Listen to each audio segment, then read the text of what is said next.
And also ask yourself, how can I develop my mindset, my working mindset, my discipline? I can suggest everybody who's want to start a business in music, having success with the shit. Always grab your team, selective. In the beginning, when I dropped the album, I had an email. So many people asked me to send me loops. Bro, my email is full. It don't have any space more. I decided to don't use this email anymore. Don't make any sense. Bro, the recording was made on a phone. And I was like, It was from what the jail? fuck? It was from Yeah, jail? bro, it was from jail. And I was, oh my god, he's in jail right now. We didn't knew that.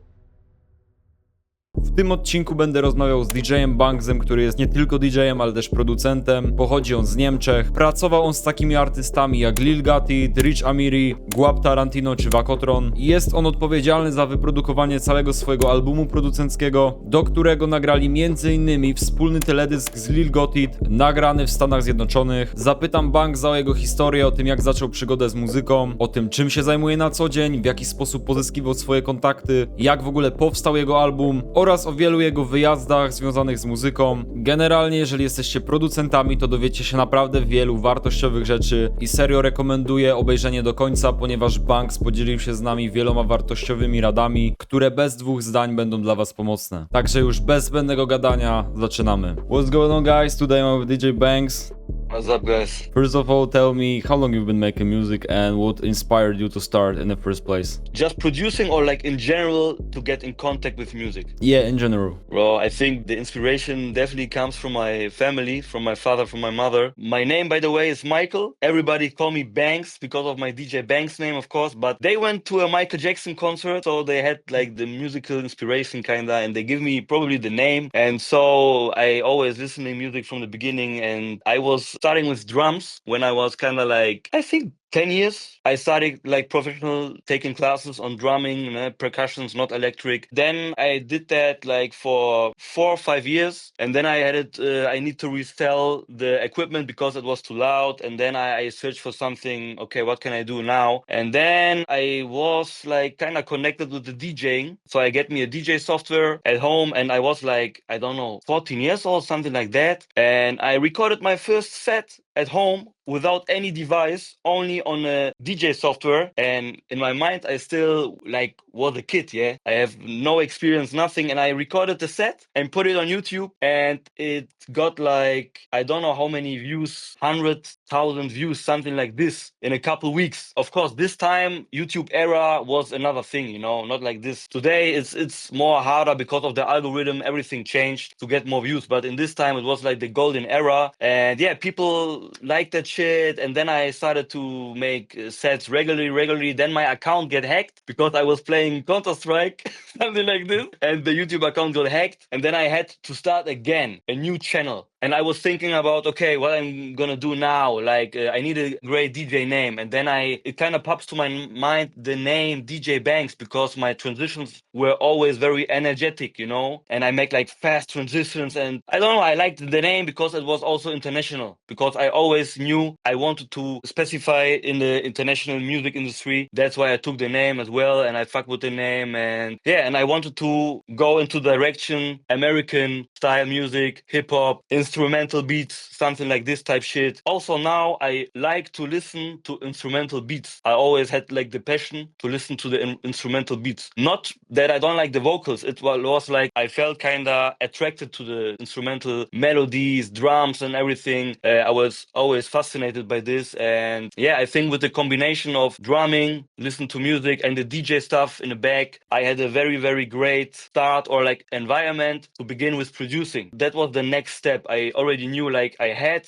to produce my own tracks for real. And I kind of delayed that because you want to start with music. And of course, now FL Studio feels like my home. You open the program, you know everything. It's not a big deal. But in the beginning, you see everything and it's complicated and you say, oh my God, how I can learn this stuff. But you can say 4 years ago, I started to produce music, but very intense. So 3 years ago, I make myself self-employed full-time as well. And so I had the honesty to spend a lot of time in music. Basically, that's it. I'm DJing at the moment also right now, but not so intense. I try really to focus on producing music a lot, and to develop my skills, you know, about making melodies, about everything, to get more better. But like I said, it's attracting me. It's attracting me, and I don't want to say I'm talented, but I kinda everything, you know, in the DJing or like everything I touches, it props. It get me in the right direction. People liked it, and kinda I feel connected to the stuff, and that's why like that was the last stage for me, producing my own music. That's how it goes. So now I'm on my way, and everything is working nice. Thanks God. Yeah.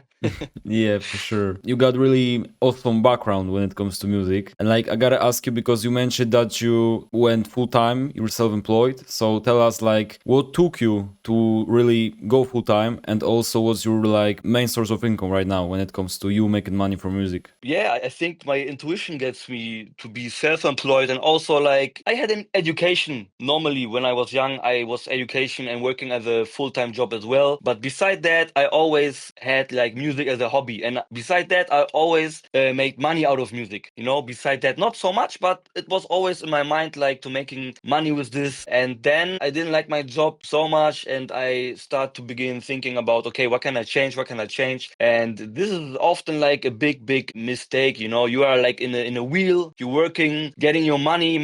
You don't have time to think. You don't have time to think about goals, or you're like, you have the fear to involve and to get the big step forward to get a full-time musician job, you know. And first of all, I have to say, I can everybody recommend to study or to make an education first, because I have to say the music industry is not easy like that. Like, especially when you want to make music out of production and only to be a producer, these days it's not so easy to make money out of this. Of course, like the system, the label system, the streaming system is a different time, not like 20 years, 15 years, 10 years before. Like, people don't had the access to streaming devices, and so I remember when I was young, I get into the store and like a maxi CD, that's how it called, like a CD only with one single, and there were like a couple special versions, remixes as well on it. Cost like about, let's say dollar, because in Germany it was D-Mark, like about $5. And these days you need like 80 streams on Apple Music to make $1. So it's crazy. But just a recommendation: first, get your things together, learn something, and the music thing do beside. And then when you have your education, maybe studying done, you can also more focus on your music thing. But in the end, everybody should trust his own intuition, you know. Like, I cannot speak for everyone, but this is my way when I can give someone an advice. Don't go 100% only on music. If you are young, you have time. You don't need to make success at 19, 20 years. I'm at the moment, I look younger, but I'm 33. I'm 33 years old. And when you are older, you make more like experience. You look more serious. And if you want to work with big artists, with big labels, you need that professional viewing, the way they look at you. Yeah, you need to act professional. By the way, my English is not the best. I try to explain everything in my words, because in German I really like to explain everything in detail. But I'm not living in England or America right now, so that's I'm not speaking English every day. Yeah, that's by the Yeah. info, by the way. Okay, I think you asked me a second question. Yes, it was the main source of income from the music. Main source of income is definitely at the moment DJ playing. I'm Oh. playing like at corporate events, and also I giving DJ lessons. I have my own DJ lesson school here in Germany. At the moment only here, like local, but I definitely in the future I want to make everything like online, more interactive. But at the moment I totally focused on producing, do what I want, working with artists, and later in this year I think I definitely gonna also put this project more forward. Also, maybe once in a month to upload a mixing, a DJ mixing, something like this, because I like to mix DJing, and I can say DJing, I played everything to the max. When it comes about DJing skills or leveling, I really played everything to the last level. So I cannot really involve about DJing. That's why I'm not so interested about that. But this is my main income, like DJ school, teaching, DJ lessons, and then of course playing at corporate events. And yeah, from time to time, people hit me up. They want to buy some beats, everything. I also sold a couple beats, also a couple exclusives, but I'm not so into this right now. I keep it low key, you know, when it comes about beats. I do what I want. I do what I want. I work with the people I want. I do music what I want, and yeah, so I completely independent. And I gotta ask you about your studio, right? Is your home studio behind you? Because it looks clean. Yes, Looks very yes, clean. yes, Yeah. sir, bro. Yes, sir. Thanks, man. Yeah, very cool. So going more into your, let me say, music activity, I gotta ask you about the music video and a song with Lil Gotit. How did that come about? Yeah, bro. Got it. Fucked with the track. I think he delivered very, very sick on the track when you compare it with other projects. But it's only my opinion, of course. And he liked the track. And I hit him up and said, "Yo, we need a video." And he was down. So I flew out to LA and later to Atlanta, and we shoot a video there. Yeah, of course, money were involved also in this project. Like I had to pay the editing, the guy who's recording it with the camera. Everything was in a professional way. So when it comes to this, I want to spend money in this video because I really like the track a lot, and I tried my best to make everything in the nicest way. And I like the video. I like the vibe of Got It. Shout out to Got It, bro. He's a very talented guy, bro. Really, really looking forward for his next album this year to come. And I'm still in contact with him. Yeah, we're writing, we're connecting everything, and yeah, what can I say? It was a great experience. Definitely one of the biggest experience in my life. To shoot, to meet, and everything in general. Like America is crazy. First time in America, bro, is you never forget your first time in America. Really, it was a great thing. So yeah, I'm grateful for that experience, and it was sick. Yeah, that's dope. That's dope. And you released the whole project, right? Project Venom. And I gotta ask you about what was your role you played in the whole project, let me say, because you was like executive producer or something. Like, did you got your own like touch when it comes to the beats itself? Yeah. I executive produced everything. Like my partner flipped the track. Shout out to him. I'm working with him. You know, teamwork is very, very important. I can suggest everybody who's want to start a business in music or like having success with the shit. Always grab your team, selective, spend your time with people who inspiring you, giving you good energy. And he's one of the guys who's really behind my back. We are good friends, and he's also my working partner. And he is also talented when it comes about mixing, engineering. He's the man. He's studying music at the moment, also very professional, like mastering engineering. He's studying this, and he's coming from a musician family as well. And he mixed and mastered everything, but everything he mixed, I listened to that shit like probably 20, 30 revisions. Like, I want to make this quieter, this drums louder, you know, because I have my own vision about every track, and I have my own mind when it comes how music should sound, and I have my own taste. So yeah, I definitely executed everything, the whole project. And like I told you before, I'm independent, I'm not signed. That was also a big thing for me, and also kind of important for me, so I could do whatever I want. I could put every artist I want on the tape. I was not dependent on everyone, and the whole project was in my vision and based on my everything was cleared and decisioned by me. Yeah, right. That's really great. So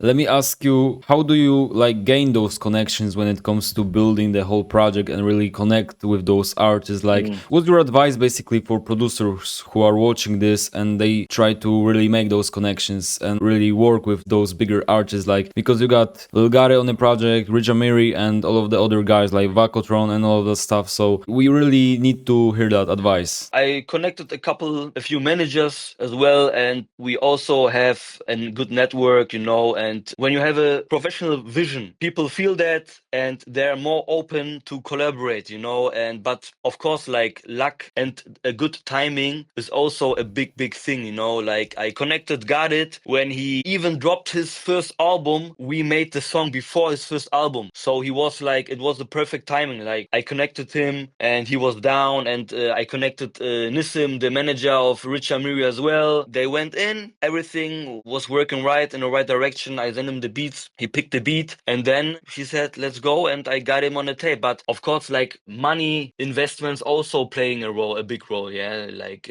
I spent a lot of money on promoting on an album cover. I made this with a very professional guy. Vocto is his name. He's also a friend of mine. The canvas on Spotify. Like if you want to launch a big project like this, you need to have a couple bucks on the side. You know, nobody gonna work for free for you. Yeah, we have a couple artists on the tape. They worked on a free basis with us. Shout out to them, it was sick. But also, like I told ya, it was like an investment on my references, and it was on my, you can say, on my list, on my to-do list. I always wanted to make an album, and I said, like, when I make an album, I want to make a top-tier album with a couple top-tier rapper artists on it. Yeah, bro, but it was a hard time. We worked on that album 1 year, every day, mixing, the beat selection, everything, like connecting the artist. It was like I didn't have any private life, really. I was Yeah. just focused 1 year. It was crazy. It was a crazy time. And I have to say, it's not always about the references. When you say, oh, I work with Gotit, I work with Rich Amiri, it's not always about that. It's about the experience. Like the experience we made out of this, how to connect artists, how to connect managers, how to speak with them, how to make contracts, how to make split sheets, how to everything. You know, nobody can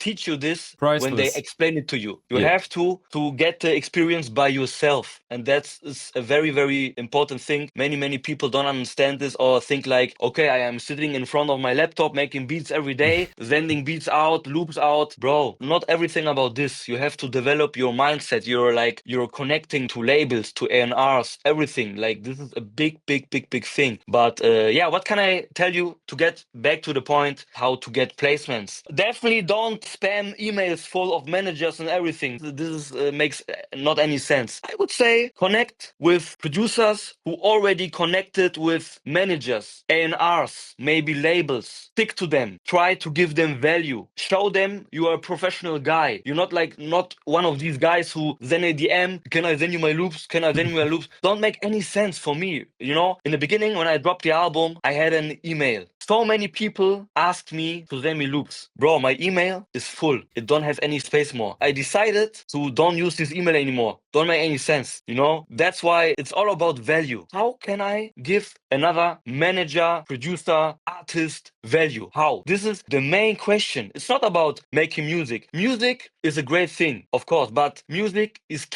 losing value. I think every couple years the value of music is going down a little bit, because now AI plays a big role as well. It's more easier to produce music. That's why branding, connection is very important. How you look, interactive, to make great pictures, to make great videos. You have to look like a professional artist. That's why for me is branding very important. That's why you see Banks, you see me here, you see the videos on my Instagram, you see the pictures on my Instagram. Everything I post, everything I drop on my IG story, everything is made like with intuition. Yeah. You know why I dropped that? I don't like people who dropping every kind of shit on IG stories. I deactivate the thing that I don't even see them in the upper half, you know, because it don't make any sense for me to see a story every day from their food or something like this. Time is value, focus is value, and try to ask yourself, how can I give value to another artist, to another producer with connections? And also ask yourself, how can I develop my mindset, my working mindset, my discipline, the way I look, great time management? Because it depends. If you really want to be a full-time producer, you have to spend more time that you think. Really much time. If you spend 3 years of your life or 4 years full-time, really lock into the music industry, producing, connection thing, maybe after the 4 years, you're gonna get your first big placement. And then it's not a break.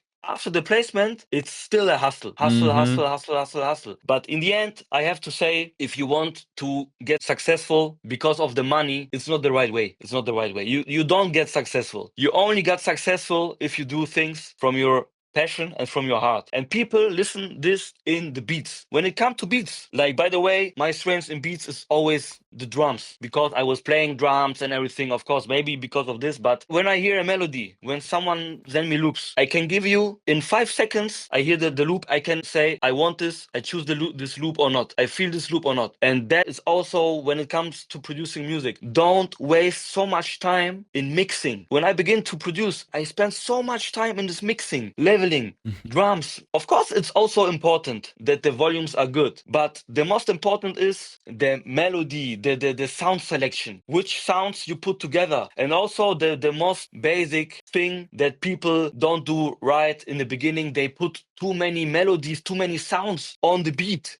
Like, there is no space to rap for an artist. If you listen to Cusco's beats, shout out to Cusco, by the way. If you listen to Cusco's beats for Malik, the melody is very, very simple. Malik had big space to rap on this, you know? But of course, it depends which genre you specify in it, yeah? Playboy Cardi's beats are very, very full of distorted 808s, melodies, everything, you know? It's another thing, but mainly, like, in the beginning, really don't put so much things on the beat and try to get the best of everything. Make beats from your passion, for you. First thing, do music for you, not for the artist. Do music for you, and then you will attract the artist when they can feel the emotion on the beat. I work a lot in studios with artists, and it's always a special moment when you're in a studio and you picked 5 beats and you play the beats for the artist, and you feel the reaction. You see how he reacting to the beats, or which beat he's picking. Mostly always the beats with the best emotions, where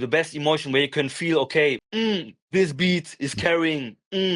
Without an artist, you just listen to the beats without lyrics. You always feel without lyrics, this beat is sick. And this mainly are the beats who get picked up from the artist as well. But of course, not everyone has this skill or talent to make this type of beats. So you either have to work on the skill, or you either have the talent from the beginning, because there are like producers out there, they're like 17 years old or 18 years old. They are like mad talented. They are mad talented, but they don't have any clue how the labels are working, how you can connect labels, how labels, the industry is built up. Really learn how the labels are working, how they're working with artists, how they pay their artists. This is a big thing. Learn everything, and then you feel more connected to the system, to the artists and to the labels, and then you understand more. Okay, I can give him the beat, but if the track is going viral, the artist get this and this amount of money, or like the label. Of course, labels, they always want money.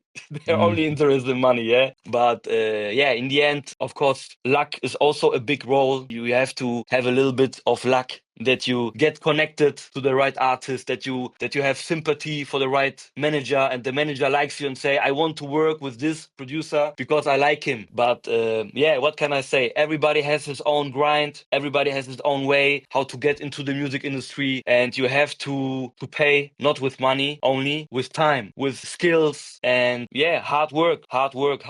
That's how it is. Yeah, amazing advice, bro. And it was very broad, but I appreciate you like really explained all the stuff. Yeah. It's for sure it was really useful. So let me go back to your trips. Let me say you've been in Poland. We've been supposed to meet and all of that stuff, but you were sick, and you was also in France lately, right? So tell me more about your trips, like just the moments or the experience. Basically, bro, I'm not listening so much to German rap. I like French hip hop, trap a lot. English, American as well. Polish is also nice. I'm not deep into Polish rap, but what I like, development of the Polish music industry, because I were a couple times in Poland. I had friends there as well, and they were listening to the old school rap, Polish, like Peja, and all this classic, Polish rappers. This time, nobody was listening to American trap music, I think. Really, nobody. And then this new generation right now, kinda the last 4-5 years, it was like like a bomb. Like trap was so famous in Poland, and I really, really fuck with that. The people went into the direction, and yeah. But I come back to your question. I like to work with international artists. I like the energy, the influence, the inspiration, and yeah, we were in French in Paris. By the way, it was my first time there, and we connected with a couple artists there, like AK. We connected with my homies, Kofio, Eliandro is his manager. Shout out to Kofio, Eliandro, by the way. They were on my tape too. The song with the Arabic sample in French on my tape. We wanted to go to Paris, but we wanted to work with a couple artists there as well, because Paris is a crazy music city. The French energy when it comes to music is crazy. The people don't speak English so much. Rarely, if you find somebody who can speak English, you are very, very lucky. You know, you are lucky. It's like 1 of 10 people can speak English there. But they fuck with American trap music as well. And yeah, I like French music. And I said, when we're in Paris, I want to meet a couple artists. And that's why we hit up Old P as well. I liked his work. And he's also like from the legendary group Tres Block. Yeah. It's a very, very famous group from Paris. And he's one member of this group. And yeah, we hit him up. He was down. We rent a nice studio. We record a song with him as well. We connected with his A&R, Gina on the place. We made a couple of great songs. We will see when we release them and how we release them, you know. I'm not planning to make at the moment, I'm not really planning to make a second project, yeah, because the last project was so intense, so much work, so much time, and I have different project at the moment in my mind, and I want to connect more to other artists as well, because I like when you work with artists one-on-one. I like the energy, you know. I don't like so much to then out beats and then okay, he pick a beat, but I don't was in the studio with him. You know, I like to be there, to feel the energy, the vibe, to connect with the artist directly. But of course, it's not that easy. Yeah, I cannot fly out to America, meet Rich Amiri and say, hey, bro, let's go, let's make another track. Okay, you down? It's not that easy. But yeah, I do, like I told you in the beginning, I do what I want. I have my own vision. I'm independent, and basically there will be some big projects in the future as well. I cannot speak about them in the moment, but I'm grinding, connecting, and we will see. I bet. So I gotta ask you about the crazy situations. Do you had any crazy situations when it comes to your trips, when it comes to US or France or even in Poland? Let me know. Yeah, bro, it was a crazy situation. I was on the way to my airport to America, and Yeah. then the guy from Gotit called me in my car, and he said like, Gotit is just flew out to Atlanta. He just flew out to Atlanta, and I said, how he flew out to Atlanta? Like we wanted to shoot the video in LA. Everything was locked, you know, with his director and everything. Yeah, Bilby, shout out to Bilby, and Turtle as well. He's in the team with Bilby. And I was on the way to my airport, and I get the message he just flew out to Atlanta, and I was like, what's going on? My flight going to LA right now. So what are we doing? What are we doing? And then, bro, I was on a plane. I was like, I cannot sleep. Because my mind was fucked, you know. I was worrying everything because I don't know why he went to Atlanta. Probably some family stuff happened or something like this. I didn't ask because it was private, you know. I was always respect privacy from artists and everything. And then yeah, we changed the location from LA to Atlanta, and so I stayed, I think, 1 week in LA, and then after the week I flew out to Atlanta, and then we make this shoot and everything in Atlanta and ATL. And basically I have to say it also was a great experience. Like Atlanta is different than LA, the vibes there and everything. I think it's beside Miami, I think Atlanta is one of the biggest city when it comes about music productions, producers and everything in America. That's why I enjoyed the time as well there. But it was very short. I was like 2 days only there for the shoot, so I could not really connect with other producers because I didn't have so much time. That was a very, very crazy experience, I can tell you. Never forget that moment when I was sitting in the plane and I was, oh, Yeah. what's going on right now? Did we get the video or not? Yeah, but hopefully everything went out nice. Bro, there were a lot of crazy situations. If I would everything tell you here, it was probably like 1 or 2 hours. Do you got any like the craziest one? I think this was the craziest one, but one craziest moment as well, like it's always like when you send out beats and you're waiting, okay, how the artist delivering on the beats. And then me and my guy Philip, I remember like when got it, and that was by the way the best moment I think from all the album production. It was like 1 in the night, yeah, like very midnight, something like this, very, very Yeah. late. And we were sitting and we get the recording from Got It. My whole room, this room was dark, only the lights in the back, like the lights here was on, like the feeling, the mood was on. And then we sitting and we hearing like how Got It delivering on a beat. And we were like, okay, 1 minute, 2 minutes, and then 3 minutes. And he told me you only record like 2 minutes on a track, but he recorded like, I think 3 minutes and more. And I was like, damn, okay, sick, crazy. And this was a very, very special moment for me, you know, emotionally. And I was like, oh my God, this track is so crazy. And afterwards, I decided to make a video, you know, everything I connected to Got It. But yeah, I think that was a very, very, very crazy thing. And one crazy thing I can tell you as well, I contacted Gotit. I have a skit, you know, Gotit from YSL, Young yeah. Thug. He was in a jail with Young Thug as well, yeah. But he was in the jail before Young Thug. I connected Gotti via IG because I wanted to make a track with him, but I didn't knew that he was in jail. So I say, yo, bro, what's up? You want to make a feature? Blah blah blah. Yeah. And then he say, yeah, let's do it. And I say, how much? How much? He don't want to get so much money, really not much. That's why I say, okay, it's fine, I can do it. You know, it's not always like when I connect artists for features, I say, okay, I pay the amount of money, let's go. You know, it's like you tell me the budget and I say, no, let's make it to this price. If you said no, then no, and then it's okay. You know, I do whatever I want. But in this case, I say, okay, let's do it. And then, bro, I was in a car with my friend driving to a studio this night, and then he delivers the recording. Bro, the recording was made on a phone, and I was like, it was from what the jail. fuck? It was from jail. Bro, it was from jail, and I was checking in the internet like, oh my God, he's in jail right now. We didn't knew that. What the fuck is going on, bro? It was so funny. It was so funny, you know. And then I told him like, you know, bro, fuck this track. I cannot use it. At least send me a shout out, something from the album, blah blah. Blah. And then he said, all right, bet. And then we wait a couple of weeks, and then he sent me the shout out and everything, and I said, okay, we make a skit out of it. And yeah, bro, that was crazy. Yeah. That was crazy for real. That's mad, bro. Changing topic more to you, right? What would you say was like the biggest mistake that you made as a music producer, or just the biggest lesson that you learned along the way when it comes to your journey? Don't waste your time with unnecessary people. Like in the music industry, there are so many people, they're not really grinding. They're not really inspiring. They just want to spend time with you making unnecessary beats. Unnecessary beats day by day, day by day. You can make 2,000 beats in a year. What gives you this? What gives you this?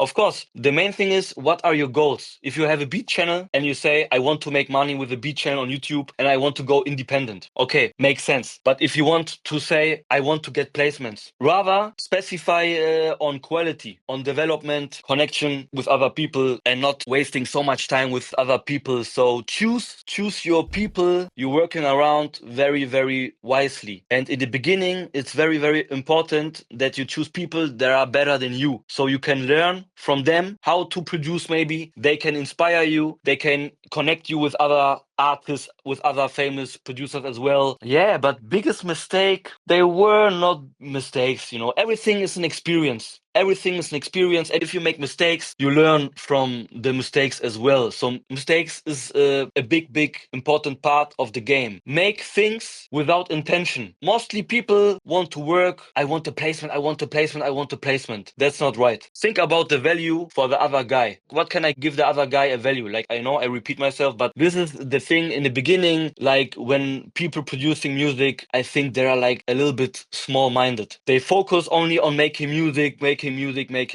and it's not all about this. If you want to be a professional producer, if you really want to get in touch with professional artists, labels, you have to have this mindset in your mind, how labels are working, how artists are working. You know, usually the labels are like banks. They invest in an artist money. So the artist artist cannot do what he wants, you know? And many producers have this vision, whoa, this artist is so talented. I want to send him my beat. He can maybe grab my beat. The artist is not deciding which beat he pick. The label also has a word on this, because the label has to give royalties to the producers who are involved on the beat. This is a big thing. And also the label decides, has this beat a potential way to get successful on a commercial market or not? The labels, they always targeting the target group of the artist, and mostly these days, everything goes commercial. If you see Ghana is performing not the same vibe as 5 years before. Yeah. Everybody is going commercial right now. Lil Baby is also not the same style like 5 years before. Yeah, like the YSL era was one of the best era for me for trap music. Really, the Ghana Lil Baby albums, they were crazy. I miss albums like this. But these days, there are not the same times like 6 years before. Like the music industry changed or is changing year by year. Now AI is coming to the business as well. And I think the artists get more and more kind of pressure, you know, from the big labels. And there are no mistakes. Only a mistake is if you waste your time with the wrong things who don't push you into the right direction, into the right goal. If you have goal, make your goals, what I want to develop or what I want to reach the end of this year, and write down a list. What points, what goals, or what discipline brings me to the goals, and what keeps me away from these goals, you know? Maybe your family, maybe, I don't know, your girlfriend, you know, whatever. Yeah, that's how it is. You have to make sacrifices. If you want to be Absolutely. successful, you have to make sacrifices. Either it's money, the budget for the album, for the project. Bro, I saved the money. I saved the money for the project. I had the vision about the project in my mind, and I saved a lot of money for the project. Otherwise, I could not realize this album. That's what it's all about, yeah? Absolutely, for sure. I gotta agree with the 100% with all of you said. So yeah. Thank you, bro. And what's your goals or plans right now? What you working on, basically? Like maybe what's your routine as well? What do you do on a daily basis? What you working on? On a daily basis, my routine is making money. I'm kidding. Yeah, I have a lot of projects in my mind. Like I told you, I want to push the DJ thing forward. But instead of this, I really want to connect more artists, more international artists, fly out to different countries, work with them one by one in a studio, work with different famous producers as well, link up with them. Also, of course, to get more placement, but in a intuitional way, you know. I don't like this take my beat, please place me. It's not the way I work, you know. I want to inspire artists. I want to inspire producers when they work with me. When they go on my IG site, they look the videos, they look the references, they say, wow, this guy gives me value. He inspired me somehow. Maybe the way I look, maybe my beats. There are no beats online from me. Everything I keep hidden for myself when I log in with artists, you know. I could upload them, but I don't want to, you know. I don't want to. I do what I want. Maybe later this year I gonna push my YouTube channel a little bit more and upload the old beats, everything one by one, but I don't know. So my goals are definitely to work with bigger artists and to work with them one by one. Maybe Kalash Criminel, one of the biggest French artists in France. We definitely plan to fly to the US again, to LA, to Atlanta. I think maybe next year we're gonna do that. So yeah, we're gonna see which artists we're gonna link up there. I really would like to work with Guap Tarantino. He's the cousin of Future. He went on my album as well. Probably we're gonna hit him up as well. So maybe I'm gonna make with him another track in Atlanta one by one in the studio. But we will see. I'm always open and I trust my intuition. And I don't like to plan so much about the stuff because many things you cannot plan it. You know, the right timing, the right mindset. You connecting the manager, you connecting the A&R. Boom, they want to work with you. Sometimes these things come like spontaneously. Facts.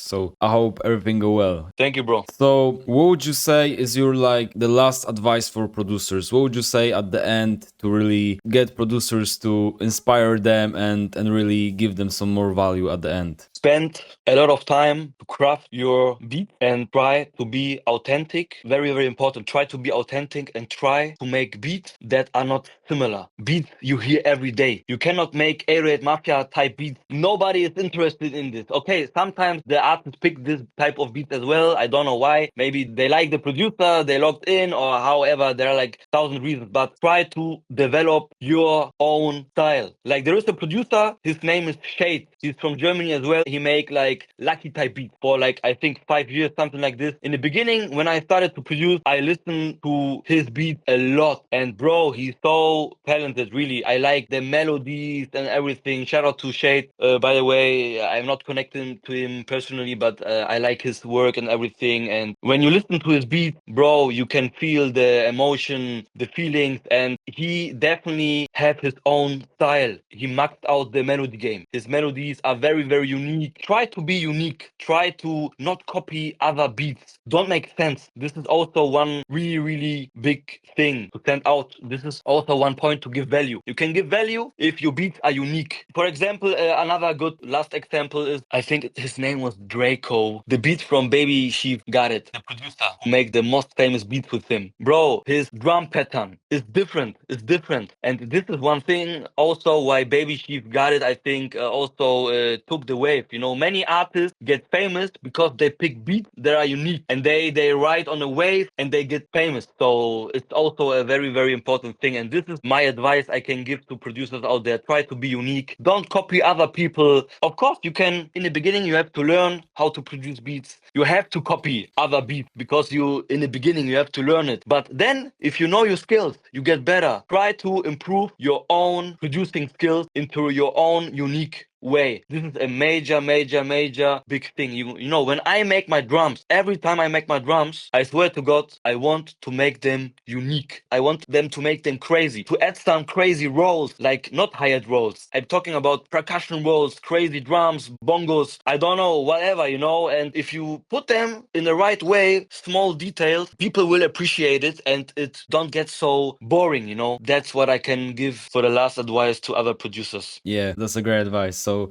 yeah, I appreciate you pulling up today, man. It's been a great conversation, and that was DJ Bangz'a today. You're welcome, bro. Take care.